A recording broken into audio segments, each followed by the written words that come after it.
beginning, there was darkness, and then, bang, giving birth to an endless expanding existence of time, space, and matter. Now see further than we've ever imagined, beyond the limits of our existence, in a place we call the universe. They are cosmic killers. They're the end of stars, they're the deaths of stars. Spectacular stellar detonations. 100 billion times as bright as the sun. That for an instant outshine a whole galaxy. The most massive energetic event in the universe since the Big Bang. Out of this exceptional cosmic catastrophe comes creation. But if one struck near here, life on Earth would cease. The universe, the cosmic crime scene for a most violent and mysterious force. Supernovas.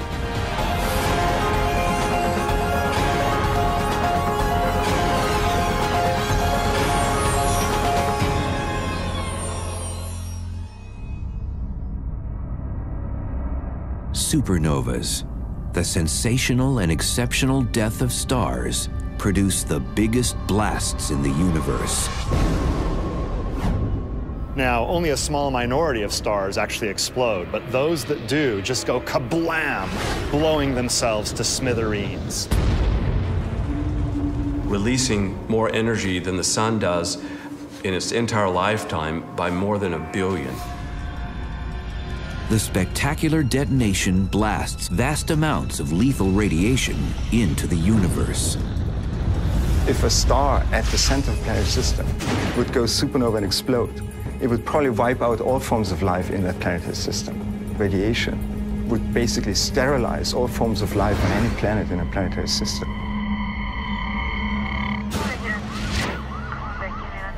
Like homicide detectives poring over clues to a cosmic crime, scientists use state-of-the-art tools, telescopes, and technology to find supernovas and to solve the mystery of how and why they occur. It's an interesting thing because the explosion, the event, has already taken place. And then we get these clues which we gather with our telescopes and try to figure out what happened. As the stellar investigators know, supernovas have a dual personality. They have absolute power to destroy. And at the same time, they are fundamental to creation itself.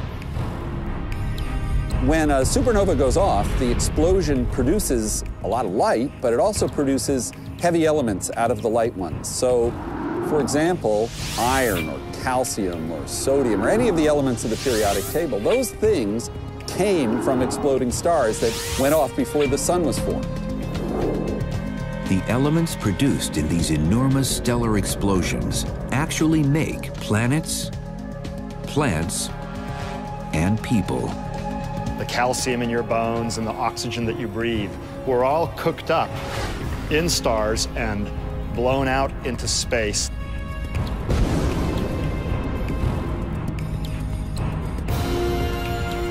The shock waves from exploding stars can compress nearby clouds of gas and trigger their gravitational collapse so that they begin the renewed process of formation of new stars, planets, and ultimately life.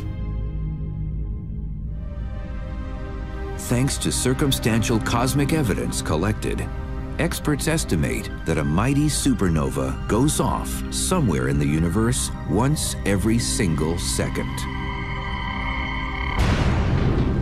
So that's something like 30 million per year, and that's been going on for the last 10 billion years or so of the universe's existence. Giving us a sense of how big the universe is, in a typical galaxy like our Milky Way, a supernova suddenly occurs only once or twice a century. However, nobody knows when the next one might come. It's a completely random process, so we have no idea when the next one will occur. It could be tomorrow, could be 5 minutes ago, could be another 100 years. We don't know. If it is very close, you would see a very bright event in the sky. It could be even brighter than the Venus or the planets or even the moon or maybe even the sun if it's bright enough. If a supernova is too close to you, it can definitely destroy life. The flash disrupts the atmosphere, burns things up. Astronomers are constantly policing the skies, keeping a wary eye on at least 2 stars in the Milky Way that have the potential to catastrophically explode close to Earth. One that threatens to blow lies in the heart of the Eta Carina Nebula, about 9,000 light-years away. Eta Carina is one that we know about, which is a very massive star, maybe even 100 times the mass of the Sun, has a very short life, and it could be that the end of that life will take place sometime very soon. Another star in danger of going supernova is Betelgeuse, a star in the Orion constellation. This seething star is 15 times the size of the Sun. This one is even closer than Eta Carina to Earth. It's roughly 500 light years away. It'll be a spectacularly brilliant sight, visible even in the daytime. There's no question Betelgeuse is going to blow up. It could be tonight, for all our ignorance. It could be 10,000 years from now, short on an astronomical time scale. But it could be tonight that we're sufficiently ignorant about it. So it is worth looking at every night to see whether it's blown up. Not only do the massive supernova explosions create and destroy stars, planets, and people, they also unleash powerful energy in the form of cosmic rays. These highly energetic charged particles strike our planet each and every day. What's more, they have the capacity to alter evolution. We live in what I call a disturbed galactic ecology. It is a very eruptive, energetic galaxy out there, and our planet is going to get pummeled by that stuff. Experts say they can and do change life as we know it. Well, we know that there are genetic mutations that take place when cosmic rays hit living things. It disrupts the DNA inside cells. And if there were a supernova nearby, there could be a lot more cosmic rays, like 100 or 1,000 or 1,000,000 times more than we ordinarily get. If you're the old species, it might lead to your demise, but it also might lead to new species being developed. So a supernova could be an agent of change, and it could be for better or for worse. Knowing that supernovas have the power to create and alter life makes it imperative that humankind unravel the riddle of what makes these stellar time bombs tick. What have you got here? All right, so this is the supernova factory supernova. The key to unlocking the mystery lies in the detailed analysis of what is ejected into the cosmos by a supernova. I'm glad this one did not escape our attention, because it was a winner. Yeah. It's a great supernova. Nature has given us this puzzle. It says, well, I make these objects easily, and we as theorists have to figure out how nature does it. 11825, code 6, 105 North Avenue. As with any crime scene, critical clues are contained in what is left behind. Like a gunshot, hot gases and explosive debris are propelled through space by these deadly stellar explosions. Just as these gunshots are driving a shock wave, and you can hear this strong noise from the shock wave, it's actually compressing the matter and heating it up. Shock wave in a supernova is doing the same thing. As these pieces of shrapnel are hurtling very fast through space, they collide with the material around it, and what forms is a shock wave. The fantastic stellar detonation shoots vast amounts of ballistic supernova evidence, cosmic debris called remnants, into the universe. So the remnants are produced as the shockwave keeps on moving out through the universe. It actually produces this very picturesque image of the shock moving outward. The gases that made up that star are ejected at tremendous velocities, 10,000 miles a second, and so they create an expanding shell, and eventually that can become very, very large. These things go for thousands of years or even tens of thousands of years. So sometimes we can see the site of a supernova explosion tens of thousands of years after the event has taken place.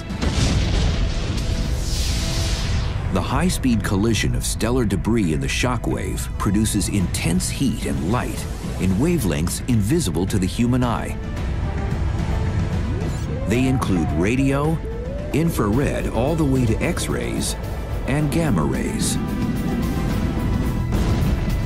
Fortunately for astronomers, sophisticated space-based instruments like Hubble, Spitzer, and the Chandra X-ray telescope can help the cosmic detectives see them all.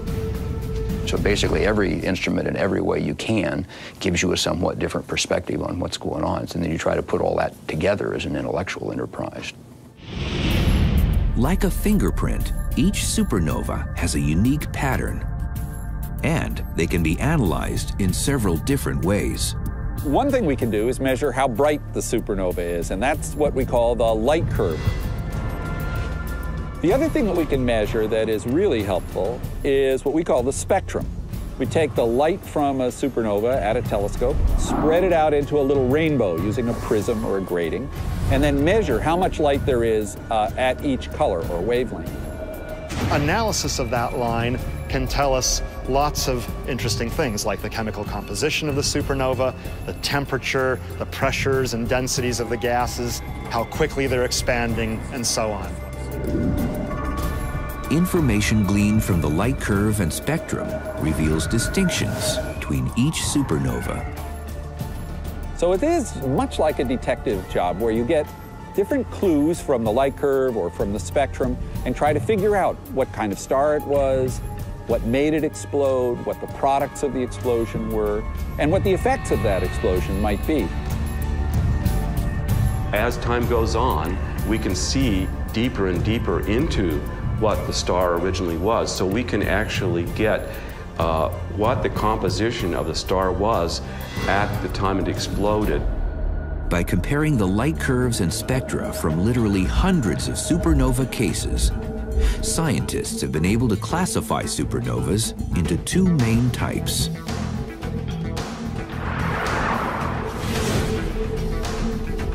Type 1A supernova release no hydrogen.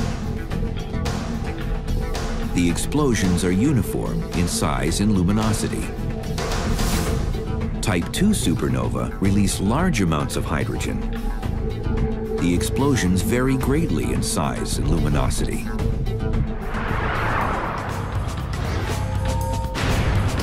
But why would there be such distinct types of exploding stars? Might they be blowing themselves apart in different ways? Scientists focused their efforts on uncovering the mammoth question: what drives these stellar monsters to destroy themselves? Like bounty hunters looking for bandits, today's astronomers scour the cosmos looking for deadly supernovas. With their keen eyes on the sky, they belong to a long lineage of stellar observers. In fact, the first supernova ever witnessed by man occurred in China in 185 AD, 2,000 years ago. The Chinese astronomers kept very meticulous records about what they saw in the sky. Specifically, when something new appeared, they recorded how bright it was, where it was, how long it was there. Using the Royal Chinese records, stellar investigators today have recently found the remnant of this ancient supernova. It is identified as RCW86 and is in the constellation Centaurus, near two bright stars known as Alpha and Beta Centauri. 1,400 years after the Chinese discovery, the first European observer witnessed a supernova. On November 11, 1572, 26-year-old Danish astronomer Tycho Brahe was taking a walk when he witnessed a shocking stellar phenomenon in the northern sky. It was right next to the W etched by the brightest stars in the constellation Cassiopeia. even though he saw it, and even though he was the leading astronomer of his age, he did not believe the sense of his own eyes.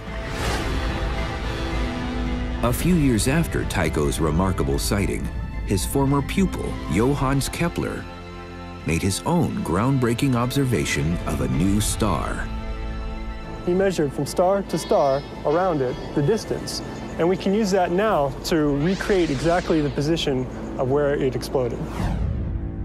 When contemporary investigators took a closer look at Kepler's 1604 remnant, they found something very strange about it.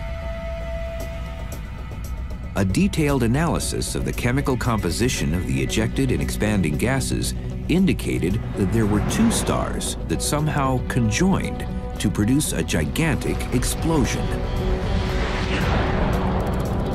So how did this companion cause the stellar catastrophe? Many stars are in binary systems, so they have a partner that is orbiting around them. And we think what happens is that one star puts mass onto the other.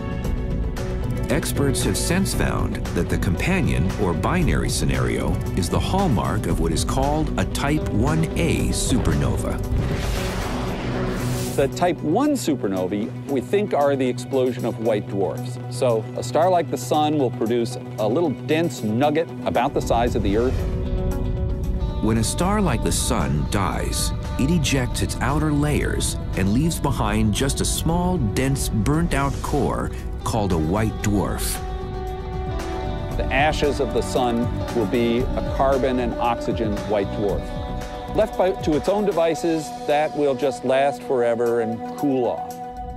But when a star has a companion, like a partner in crime, it can lead to catastrophe.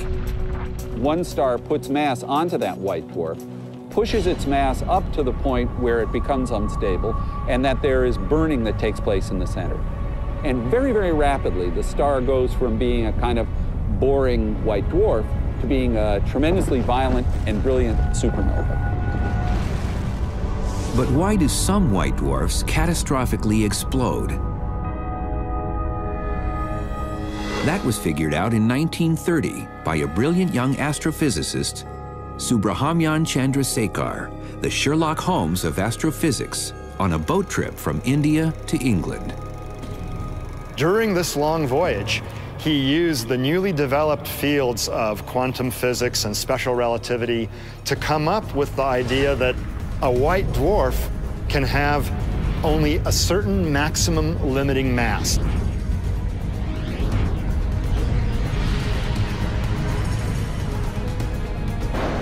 You cannot go beyond a certain mass, about 40% bigger than that of our sun, 1.4 solar masses. And this came to be known as the Chandrasekhar limit. And at that point, an uncontrolled runaway chain of nuclear reactions ensues. But for decades, scientific investigators remained puzzled by just how this explosive chain reaction worked and what it looked like when it did. Computer models could never recreate what seemed to be happening in nature. But then in 2006, astrophysicists from the University of Chicago's prestigious Flash Center literally cracked the code. The Chicago team was the first to create a supercomputer program capable of processing the vast amounts of data. It had to be to simulate the complicated dynamics involved in the explosion of a whole star. We call this extreme computing. The computers we use, some of them have 128,000 processors, so they're really 128,000 desktop computers all linked together. Even with all that power, it took almost 60,000 hours of computing time. The astrophysicists decided not to start their simulated explosion exactly at the center of the star. The reason that we decided to start slightly off-center rather than right at the center is that it's just very, very improbable that the flame will ignite exactly or even really close to the center. There's just no volume there. There's no there. According to the remarkable simulation, in 1 second, a flame bubble forms. inside the star. So what you see right in the center of the star is the bubble rising quickly, growing, expanding as the burning takes place, and breaking through the surface of the star. The molten bubble initially measures approximately 10 miles across and rises more than 1,200 miles to the surface of the star. It's spreading over the star at about 3,000 miles a second, and it collides at the opposite point on the surface of the star and produces extremely energetic jets. One that's moving outward at about 40,000 miles a second, another jet that's punching in towards the star, and that ignites a detonation wave, which you've just seen race through the star. Torrid temperatures, depicted using a standard color scale, reach an unfathomable 3 billion degrees Fahrenheit. And you can see the moment it's just detonated, and going through the star takes less than half a second. The whole burning phase takes less than 3 seconds. Expert analysis reveals that each Type 1a supernova is remarkably similar in size and brilliance. This explosion is equivalent to completely detonating a mass the size of the sun.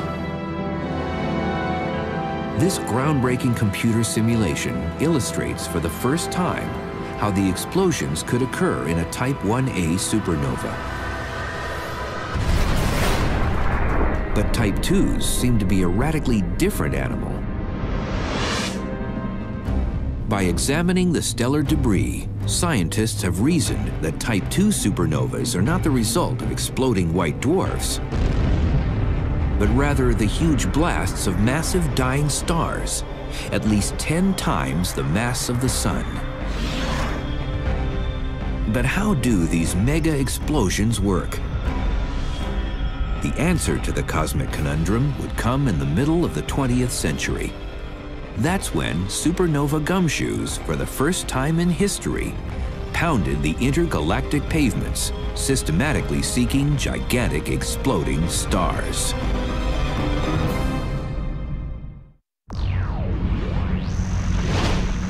Like detectives on a stakeout, cosmic investigators constantly scan the night sky.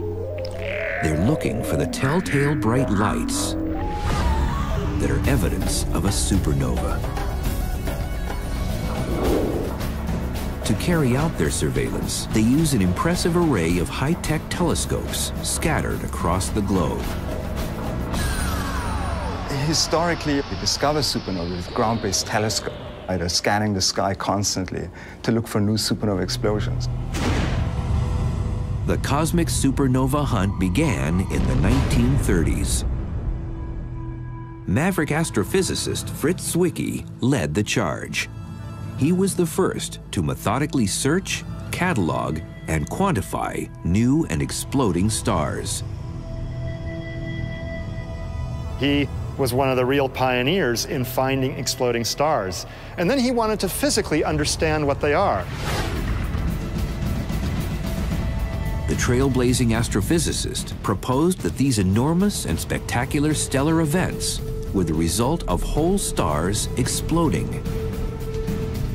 Zwicky predicted that a certain kind of exploding star can occur when a massive star's core collapses and then rebounds, creating a colossal explosion. During the collapse, they said, a compact remnant should be formed, a ball of neutrons, a neutron star. Essentially, the ordinary matter is made out of protons and neutrons and electrons. In this collapse of an iron core, the protons and the electrons that make up the iron atoms combine to make neutrons. A neutron star is an incredibly dense object. Now, if you were to take a large building like the Empire State Building in New York and compress it to the density of a neutron star, it would be about the size of a marble. They have a very high density. And in fact, a teaspoon of neutron star material would weigh as much as 1 billion tons on Earth. Scientists today believe that only huge stars, at least 10 times the mass of the sun, have the potential to generate this core collapse type explosion. A massive star generates energy by fusing hydrogen to helium. It can fuse helium into carbon and oxygen, and it keeps on going all the way up to make iron. Iron is the most tightly bound nucleus. So when a star has made iron, it's really at the end of the line, and it's ready for disaster. The iron core forms in the last day of the star's life. And then it becomes so massive that essentially it collapses under its own weight. It just collapses gravitationally very quickly. It takes less than a second for the core of the star to crunch down from something about the size of the Earth to a neutron star, which is maybe 10 or 15 miles across. But this dense iron core doesn't settle down peacefully into its new life as a neutron star. But instead of reaching an equilibrium configuration right away, the neutron star rebounds off of itself, just as the gymnast rebounds off of the trampoline and goes upward again. Well, this rebounding neutron star collides with the material surrounding it and imparts some of its energy to that colliding material, thus initiating an ejection. However, unlike a gymnast for whom gravity ultimately prevails, pulling him back to Earth, in a core collapse scenario, something else continues to drive the ejection outward. The question became, what was this mysterious force driving the blast into space?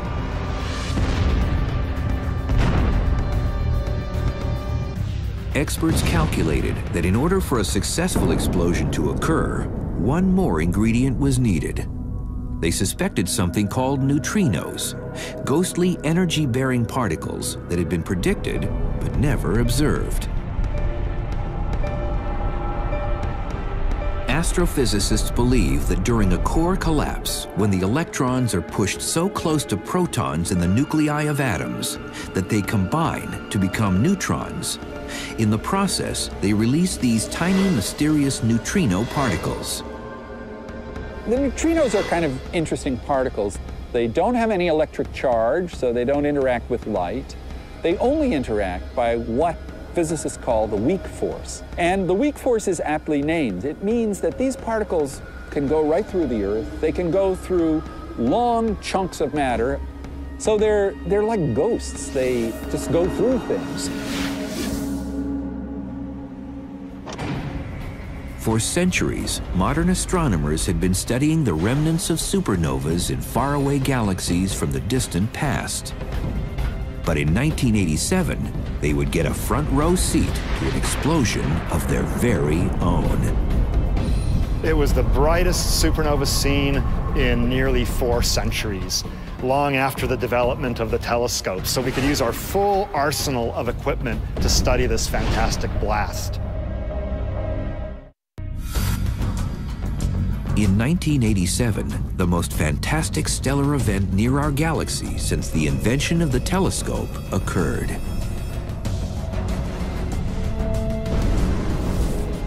The first to witness it was young Chilean astronomer Oscar Duhalde.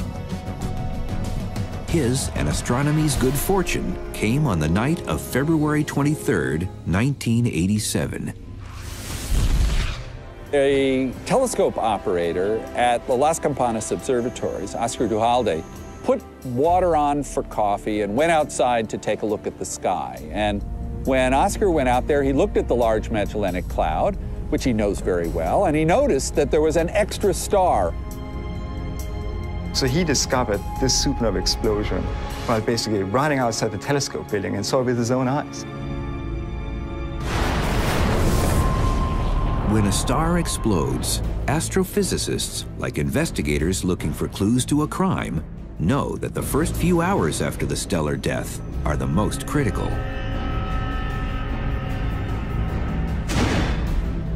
So in 1987, when the closest supernova in nearly 400 years appeared, they knew they had to act fast.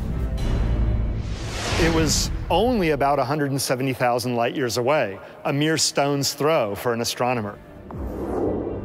Supernova 1987A was in a small galaxy called the Large Magellanic Cloud, a dwarf galaxy that orbits around our much bigger Milky Way galaxy. Being the first supernova of that year, the exceptional and nearby exploding star was simply labeled SN 1987A. But this time, dozens of seasoned astronomers all over the planet were ready for action. Armed with sophisticated tools and telescopes, they turned their minds and machines to the heavens and closely scrutinized Supernova 1987A. Knowing that an exploding star is at its hottest in the first few hours and is emitting lots of light in ultraviolet wavelengths, the astral detectives sprung into action. At the time of the explosion, we saw the fastest moving stuff was coming toward us at 1/10 of the speed of light. So that was the actual star blowing up. Scientists had their explosion. Now they wanted to know the name of the victim. They dug through a catalog that lists all known stars and their positions in the sky when they struck pay dirt. They found the star that exploded. It was tagged SK69202. They also determined that it was a huge star, 20 times the mass of the Sun. Examining the spectral evidence, scientists could see strong lines of hydrogen. SN 1987A bore the hallmarks of a Type II core collapse supernova.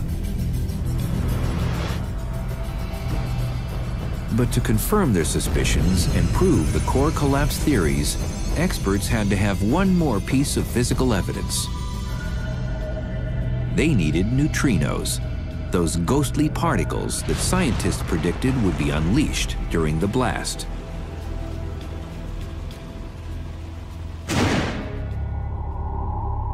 In the early 1980s, scientists had built a handful of neutrino detectors around the world. They consisted of tanks deep underground filled with tons of pure water. But these detectors had yet to capture a single supernova neutrino. We've had this story for a long time that most of the energy of a supernova explosion, a core collapse supernova explosion, goes into neutrinos. But we'd never seen those neutrinos. As luck would have it, on February 23, 1987, they got their neutrinos. Two detectors, one beneath the city of Kamika, Japan, and the other under Lake Erie in Ohio, captured a dozen of the elusive particles. There were light detectors on this volume of water that were used to see this little flash caused by the neutrino interacting with matter inside the tank. For the first time ever, scientists on Earth saw tangible evidence of the mysterious neutrino particles generated in the core of an exploding star. Astronomers now knew the theories first proposed in the 1930s were right. Supernova 1987A showed beyond a shadow of a doubt that the massive iron core of a very massive star collapsed and formed a neutron star. Because in that process, a lot of neutrinos should be emitted. With the deployment of powerful space-based telescopes, astronomers today have built on the astonishing discoveries made in the wake of Supernova 1987A.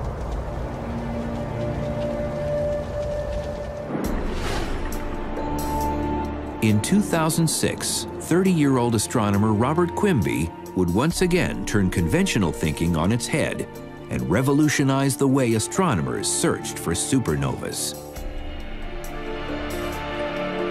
Most supernova searches, they just want to find as many supernovas as possible, so they'll look once every 2 weeks, every 1 week, just so you can find them and so you can look at as many fields as possible and get as many supernovae as possible. So I decided to look at a limited number of fields and to look at them as often as I can.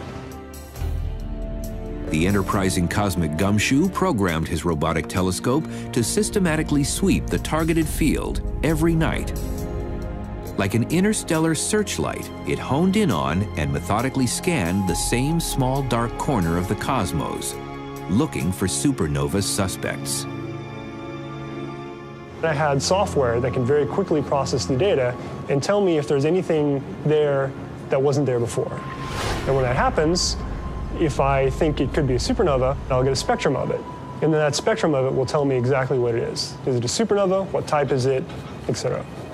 On September 18th, 2006, Quimby got his big break. He found the brightest supernova ever.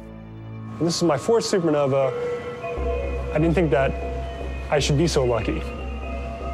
And others looked at the spectra and they started taking their own measurements of the photometry, how bright it was. And they figured out that, in fact, 2006 GY was brighter than any other published supernova. Very slowly. Took over 2 months, 70 days to get the maximum light and then faded again. So it was a supernova unlike anything we'd ever seen before, discovered by this fourth-year graduate student at the University of Texas. Analysis of the remnant indicated that the star, before it exploded, was 100 times the size of the sun. And with lots of hydrogen showing in its spectrum, the brightest supernova ever recorded bore the stamp of a Type II event. Then Quimby topped himself. When he finally analyzed a seemingly insignificant supernova he found earlier, called SN 2005 AP, he made a stunning discovery. It was something like 100 billion times as bright as the sun. As compared to, for a Type 1a supernova, the peak may be only 6 billion times as bright as the sun. It was even brighter than SN 2006 GY.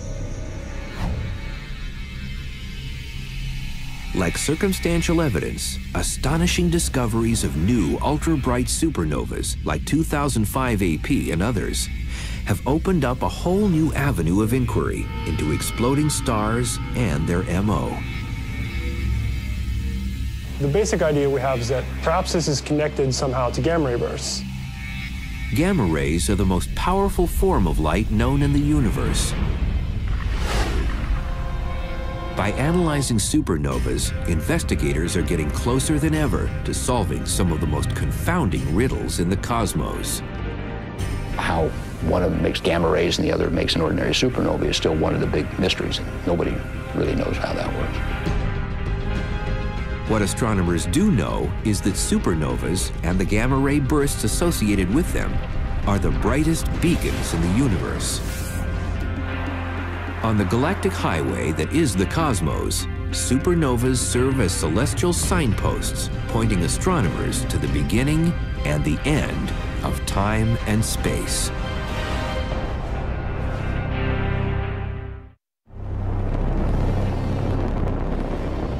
NASA's powerful SWIFT satellite, launched in 2004, was designed specifically to sweep the sky and detect gamma ray bursts in the universe.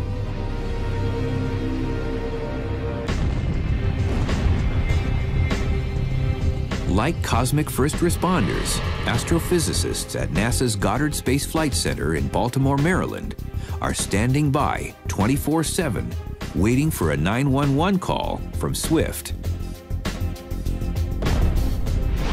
Basically, less than 2 minutes after SWIFT discovered a gamma ray burst, the satellite sends down emails directly to our blackbirds. When a recent supernova, recorded as SN 2006 AJ, appeared, the SWIFT satellite caught the shocking gamma rays it generated. And that gamma ray burst was very interesting because, first of all, it was a very long-duration gamma ray burst. Usually gamma ray bursts are very short-lived phenomena, only fractions of a second or a few seconds. But this gamma ray burst was visible for like 35 minutes. We saw 3 days later a supernova explosion going off at the exact same location. And this solved one of the important mysteries of gamma ray bursts, because we found out at least parts of gamma ray bursts are due to massive stars that are exploding. Astronomers today can see hundreds of supernovas and the deadly gamma-ray bursts they generate. On the cosmic highway, scientists use these stellar headlights to ascertain the bounds and breadth of the universe. You can use supernova to probe the universe, because if they're very dim, you know they were very far away, and then you can study the curvature of space-time and all of the cosmology that you can study with them. For example, if you're on a desert highway and you're looking out at the lights of the cars, you can tell which are nearby and which are far away from the apparent brightness of the lights. The ones that are nearby look bright, the ones that are far away look dim. Measuring how far away things are very systematically will tell you about the size, the age, the shape, the history, the future of the universe. It turns out that Type 1a supernovas are the best suited for this purpose. One of the things that's really interesting about the Type 1a supernovae, the ones that are exploding white dwarfs, is that there is this fixed mass, this Chandrasekhar mass, that sets how big the explosion is, how much stuff is involved. And the consequence of that is that many of these have very nearly the same brightness. If the explosion produces the same amount of light, then we can measure how much light we see and figure out how far away the supernova is. This is known as the standard candle principle. Type 1a supernovae are like standard candles. They all have about the same peak power, the same peak luminosity. So if you look at them from different distances, they appear different apparent brightnesses. They look dimmer if they're farther away and brighter if they're more nearby. So if we find Type 1a supernovae in distant galaxies and measure their apparent brightness and compare that with the known power of a nearby Type 1a supernova, we can determine the distance of that supernova and hence of the galaxy in which it's located. The trailblazing technique has also led astro-investigators to some radical conclusions. Basically, you can use the distances to supernovae to figure out what the universe is doing, how old it is, and we now know that from various lines of evidence that it's a little less than 14 billion years old. But in particular, found out the universe was accelerating when we thought it was decelerating in the grip of the gravitational materials in it. That's just caused an intellectual revolution, like throwing a ball up towards the ceiling, and rather than having it come back down into your hand, it goes faster and faster and faster towards the ceiling. It's completely counterintuitive. Basically, all the astronomy textbooks out there all said that the universe should be decelerating. That is, gravity should be slowing down the expansion rate. But what this result showed is that instead of slowing down, it was actually expanding faster and faster and faster.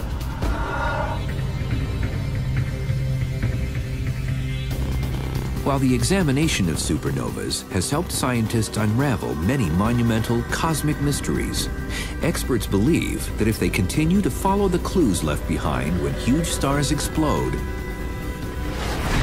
they'll be able to answer the biggest unanswered questions. Today, scientists know that someday soon, we could each witness for ourselves the marvelous and almighty force of a supernova.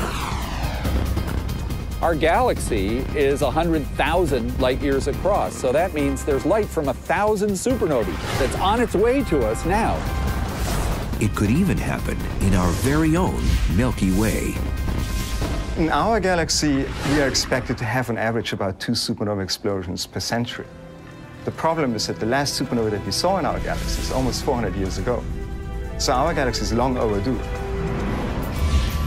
If it did happen in our own galaxy, we, like the titans of space and time, Tycho, Kepler, Chandrasekhar, and Zwicky, would bear witness to the most destructive and the most creative force in the universe, the supernova.